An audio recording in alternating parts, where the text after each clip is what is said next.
Je voudrais vous situer sur comment lire les événements qui se produisent.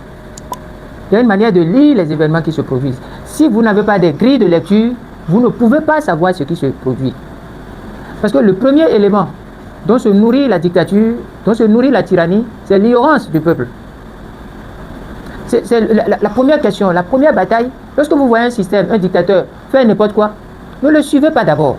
Cherchez à comprendre les vocabulaires qu'il utilise, les mots qu'il utilise. Et cherchez à savoir d'abord si vous comprenez ces mots. Et si ces mots ont le même sens pour lui et pour vous.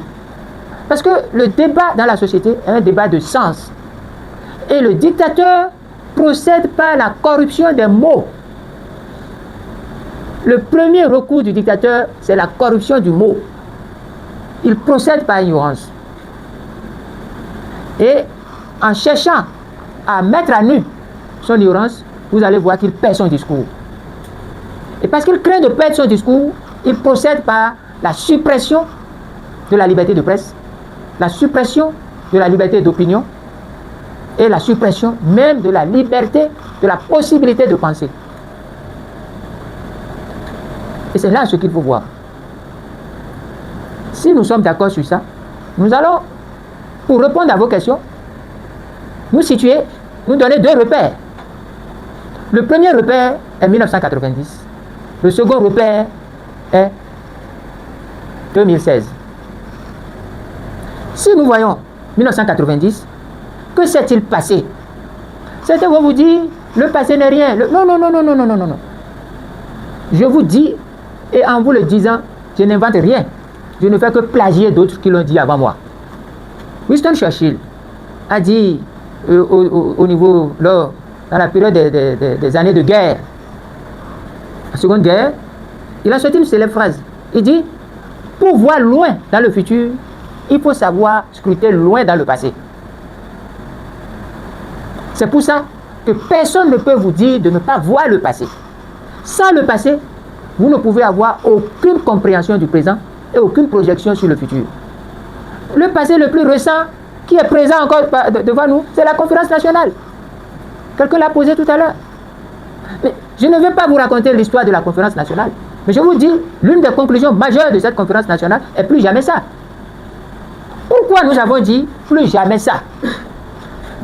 Le plus jamais ça veut dire on ne fera plus jamais ça dans ce pays. Et c'est une conclusion majeure.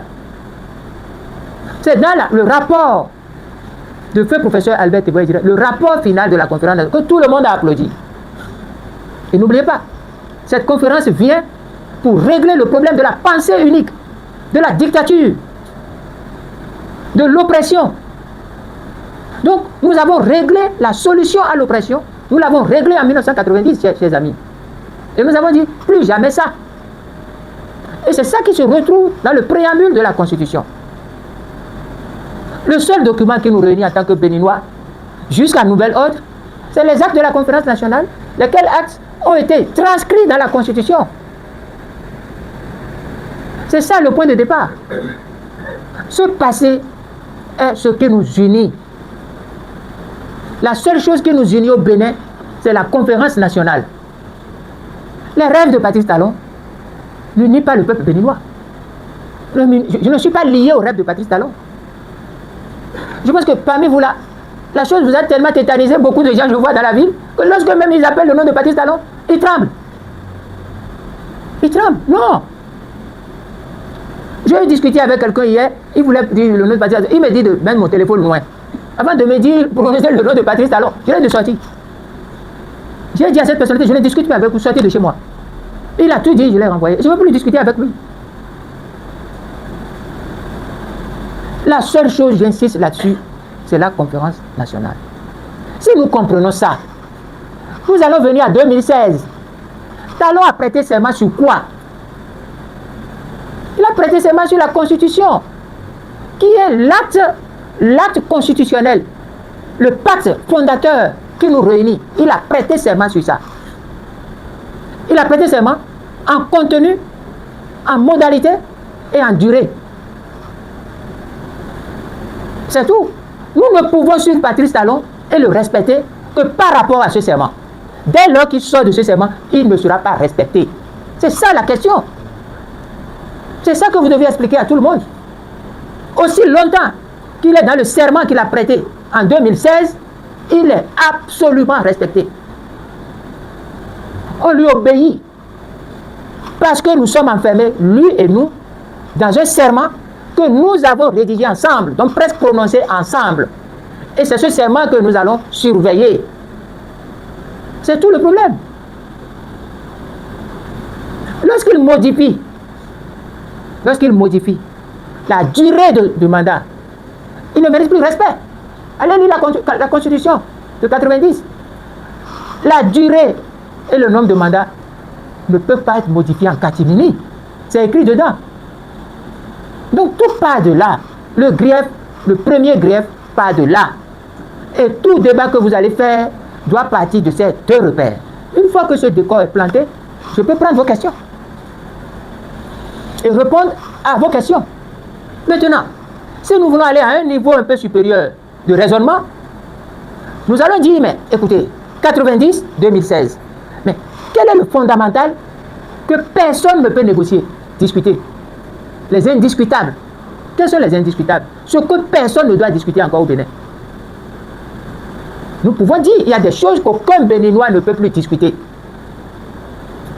Ces choses-là existent dans le débat, le pacte de 1990, ces choses-là sont dedans.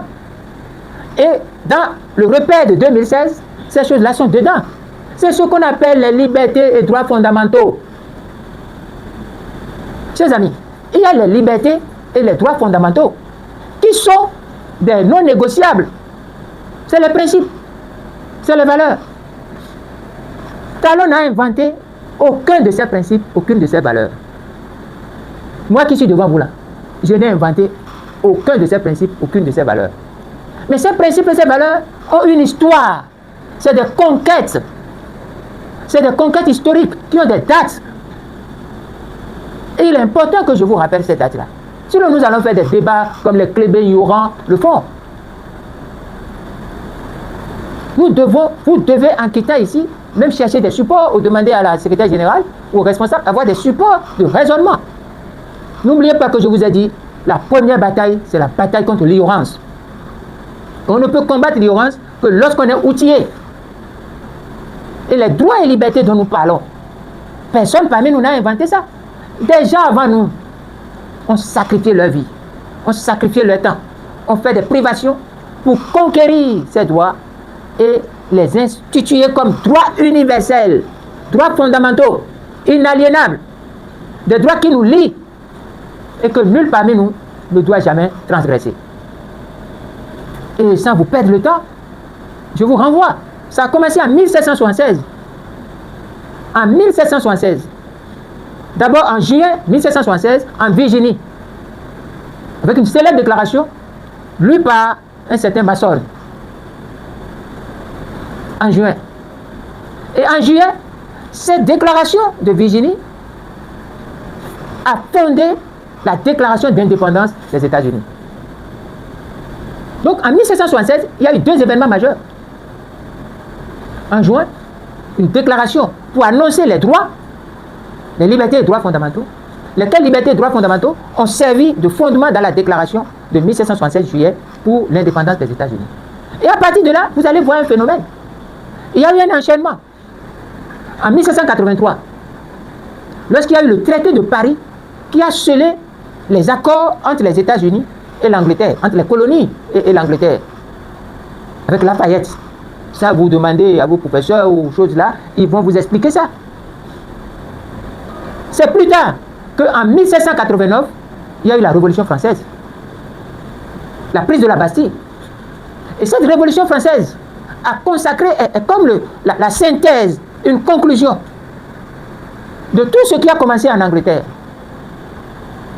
C'est pour ça que quand les gens ont fait la prise de la Bastille, qu'est-ce qu'ils ont fait?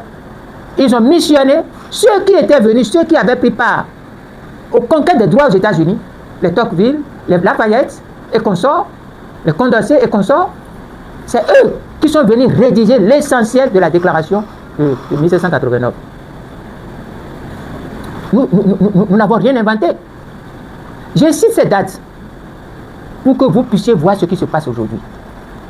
Vous êtes des intellectuels, vous devez mener des débats dans les milieux savants, tout comme vous pouvez et devez aussi mener des débats dans les milieux populaires, que dans les réseaux de prise de conscience. Donc vous devez être outillés pour faire les débats sur les 3 niveaux, avant de descendre dans les niveaux de la population, vers les TikTok, WhatsApp et autres là.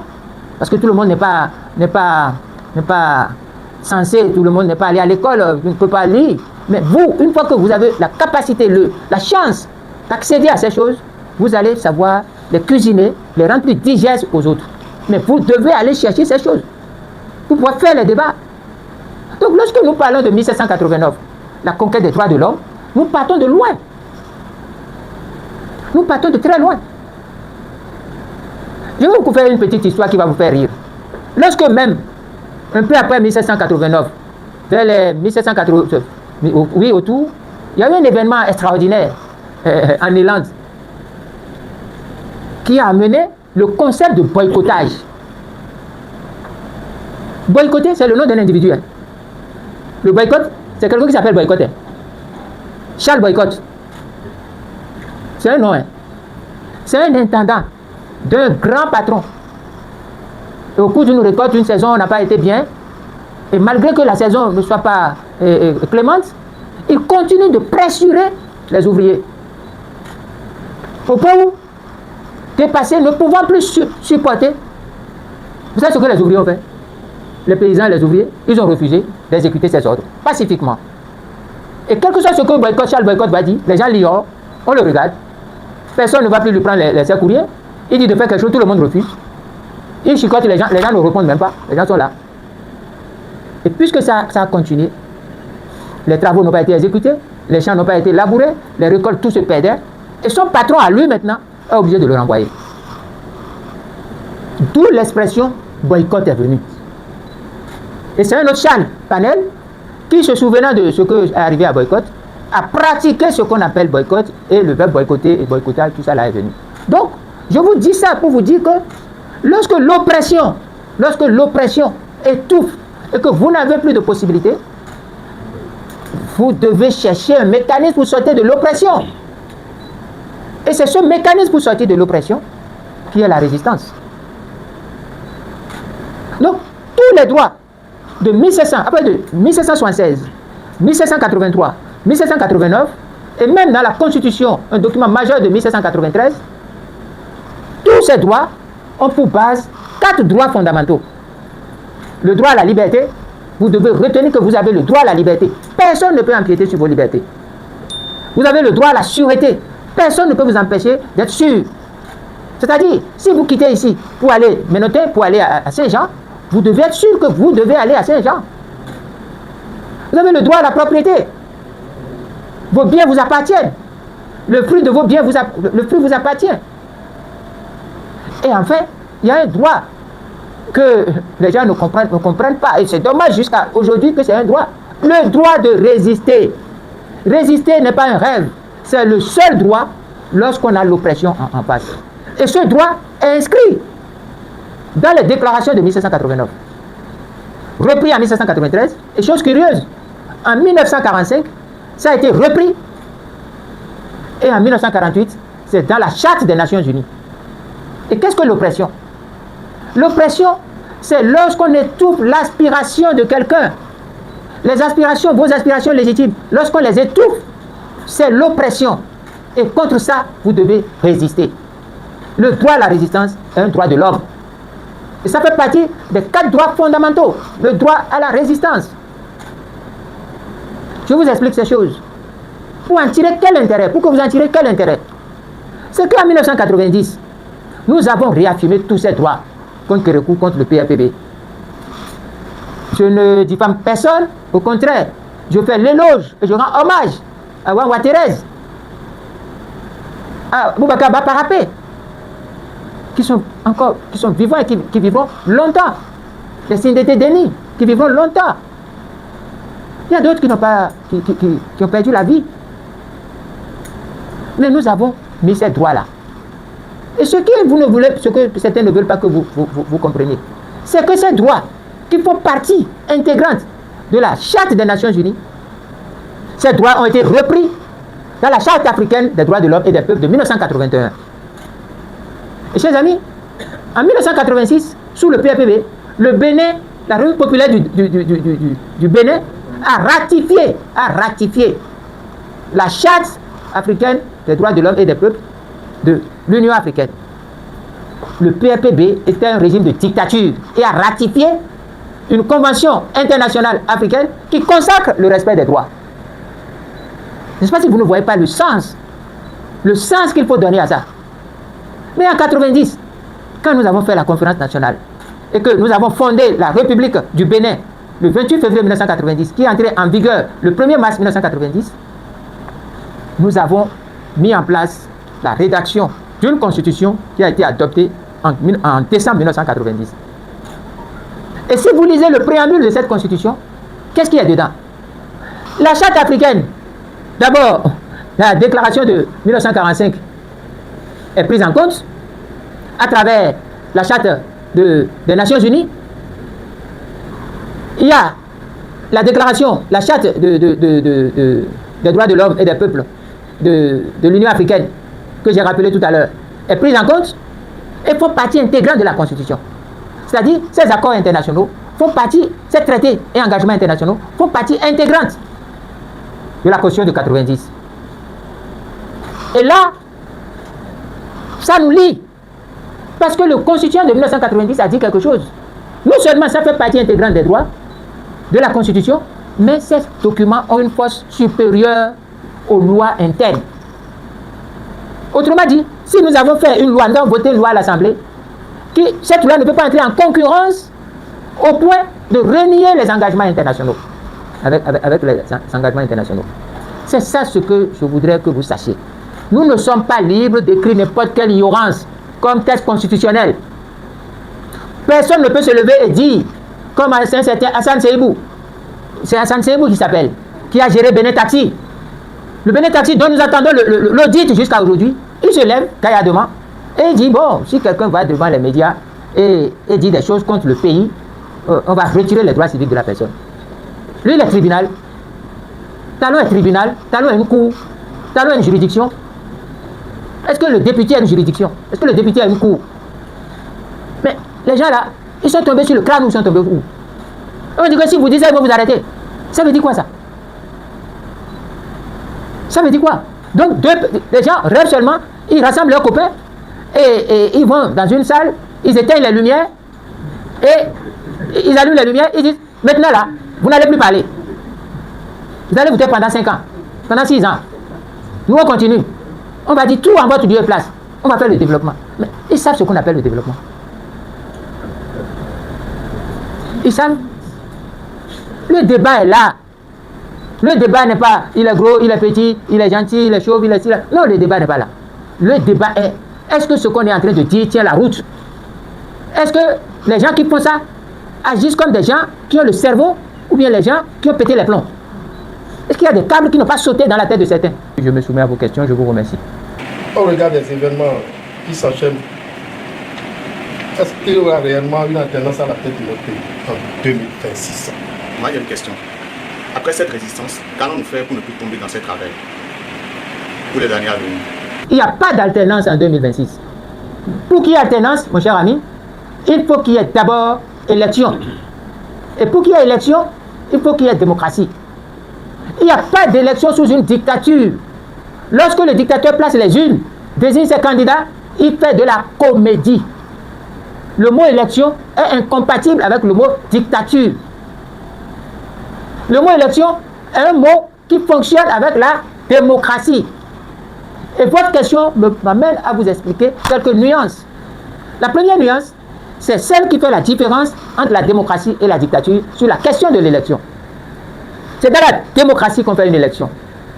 Dans la dictature, on ne fait pas une élection. Je ne sais pas si vous comprenez. Dans la démocratie, on fait une élection. Dans la dictature, on ne fait pas une élection. Et la dictature commence quand? Parce que voilà encore un jeu sur lequel on trompe tout le monde. Et ça, c'est le travail des diplômés. Il y a des diplômés que vous n'allez pas confondre aux intellectuels. Nous avons beaucoup de diplômés dans le pays mais qui sont des cancres, des dangers. Ce sont les ingénieurs de fabrique du mensonge, de la manipulation du faux, des spécialistes. Lorsque vous parlez de démocratie, vous avez élection. Mais lorsque vous parlez de dictature, vous n'avez pas élection. Pourquoi? Parce que la dictature commence dans des nuances. La première nuance, on vous dira qu'il est autoritaire. C'est un chef autoritaire. C'est un régime autoritaire. Mais dès qu'ils disent ça, c'est qu'ils ne veulent pas l'appeler dictature et tyrannie. Ils vous trompent. Ils altèrent votre compréhension de la situation. Ils vous anesthésient, ils vous distraient. Ils vous font faire ça de l'anesthésie. Douce, douce. On vous fait glisser de la démocratie. On dit qu'il est autoritaire. Mais celui qui est autoritaire, vous savez ce que ça veut dire?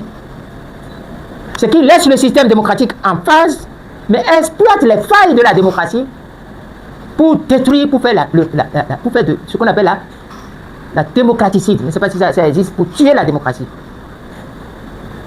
On parle d'un régime, d'un pouvoir autoritaire. Dès que le pouvoir devient autoritaire, les droits sont là, mais c'est lui qui contrôle. Vous ne pouvez plus avoir accès aux droits, mais qui ne sont pas supprimés. Donc, le début de la dictature, c'est lorsque les droits sont là, ne sont pas supprimés, mais l'accès dépend du chef autoritaire. Je ne sais pas si vous comprenez. Dès que vous voyez ça, c'est une dictature.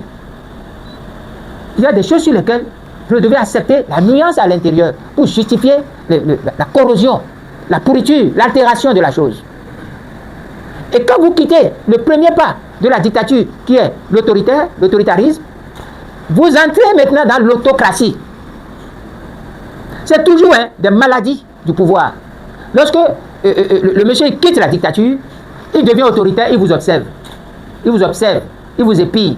Si vous n'êtes pas vigilant pour arrêter ça tout de suite, il se sert de ça pour tuer, déstabiliser, détruire complètement tous les contre-pouvoirs. Soit par la corruption, par la séduction, par la terreur ou par la manipulation. C'est comme ça qu'ils ont fait à quelqu'un dont je ne veux pas appeler les noms. Et on l'a surpris dans des vidéos où il faisait un peu de sexe tape. Et comme on sait qu'il a un obstacle, on a pris la vidéo, on l'a appelé, on a dit bon, regardez cette vidéo. Depuis ce jour-là, ce monsieur, il devient docile, horizontal, comme mollusque. Horizontal. Le chef autoritaire peut marcher sur sa tête, peut pisser dans ses narines. C'est ça.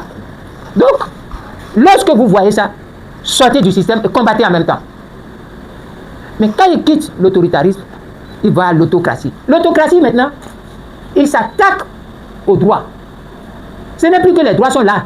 Et il gère l'accès, il module la jouissance au plus offrant, mais cette fois-ci, il modifie et adapte la jouissance des droits à lui, sa pensée, à son rêve. Il devient autocrate. Vous allez voir toutes les formes dans le système Patrice Talon. Vous allez voir toutes les formes dans le système Patrice Talon. Et quand il prend les lois, il les modifie, il les détruit et il les adapte à sa manière, il devient autocrate. Et à partir de là, il devient maintenant le despote dictateur lorsqu'il supprime définitivement maintenant. Il supprime. Finalement, il supprime. Vous n'allez plus parler pendant 6 ans. C'est fini ça. Au niveau des syndicalistes, vous avez 2 jours par mois, 10 jours par an. Et il ne s'en cache pas. Dès qu'il fait le jeu, il dit, dès que c'est promulgué, dès que c'est voté, moi je promulgue et je mets en application. C'est comme ça qu'on voit les nuances. De la démocratie, on passe à l'autoritarisme. De l'autoritarisme, on passe à l'autocratie. De l'autocratie, on va vers la dictature tyrannique, despotique et cruelle. Et vous avez tous les tableaux. Depuis 2016, vous avez tous les tableaux. Nous sommes dans le dernier tableau qui ouvre sur la tyrannie. C'est ça, pour ça que je devais vous expliquer ça. Cette chronologie, vous devez voir pour comprendre la faute, l'état d'ignorance de la population. La faute nous incombe, nous les acteurs politiques. C'est parce que nous avons failli à notre mission. Pour répondre à celui qui a dit, qu'est-ce qu'il faut faire lorsque cette bataille va finir? Que faut-il faire pour ne plus tomber dedans? C'est l'éducation à la citoyenneté. C'est l'éducation à la citoyenneté. Il faut revoir le programme d'enseignement. Surtout dans les sections des sciences humaines, des sciences de la pensée critique. Former les citoyens à la pensée critique. Et cette formation ne peut se faire que lorsqu'on crée des modules, lorsqu'on crée des cursus de formation à la citoyenneté et aux droits de l'homme.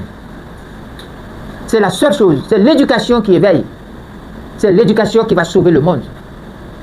Parce que c'est l'ignorance qui tue le monde. Je profite pour vous répondre rapidement à cette question parce que j'ai dans ma tête une telle question à transpirer tout à l'heure à chose là. Que faut-il faire? C'est l'éducation à la citoyenneté. Et qu'il faut le faire à partir de la maternelle. À partir de la maternelle, avec un coefficient très fort. Et même s'il y a des concours de recrutement, dans n'importe quel cycle, il doit y avoir une matière, une discipline à forte moyenne qui doit être l'éducation à la citoyenneté. Nous, quand on était petits, on était jeunes, il y avait l'éducation patriotisme. Patriotisme, probité. Vous ne pouvez pas voler, on vous dit vous ne pouvez pas voler, vous ne pouvez pas. Les biens de l'État sont respectés. Le bien public est respecté. C'est l'éducation. Ce n'est pas de solution magique que l'éducation. Et Mandela l'a dit. Le premier travail que le leader doit faire, c'est de lutter contre l'ignorance. Et ça passe par l'éducation, à partir de l'enfance. Parce que si l'enfant est tordu, il ne peut plus être redressé. La nature humaine, par définition, est une nature tordue. Il y a un auteur qui a dit que l'homme est taillé dans un bois si tordu qu'il est presque impossible de le redresser. Kant. Donc, c'est petit, dès le bas âge, que le travail va se faire. Dès le bas âge.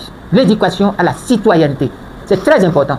Parce que si vous éduquez à la citoyenneté, vous n'aurez pas de mafieux. Des gens qui auront envie d'installer la mafiocratie.